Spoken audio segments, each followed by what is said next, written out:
L'alopécie concerne principalement les adultes, mais en effet, elle peut survenir à différentes tranches d'âge.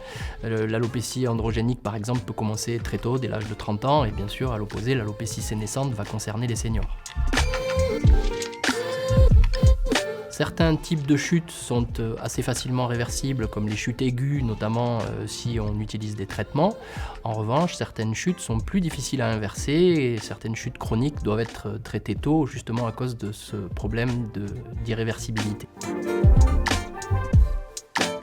L'hérédité joue un rôle dans un certain nombre de chutes des cheveux, mais elle n'est pas un élément systématique. Oui, certains traitements comme les chimiothérapies peuvent provoquer une chute aiguë et brutale, mais d'autres traitements moins connus peuvent avoir cet effet secondaire et s'accompagner d'une chute de cheveux.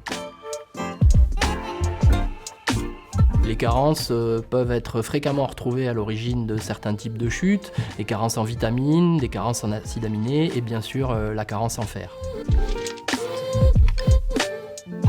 Voici un exemple typique d'idée reçue. Aujourd'hui, il n'est absolument pas démontré que couper les cheveux puisse accélérer leur repousse. Pas systématiquement, mais il est exact que beaucoup de dérèglements hormonaux peuvent s'accompagner d'une chute de cheveux.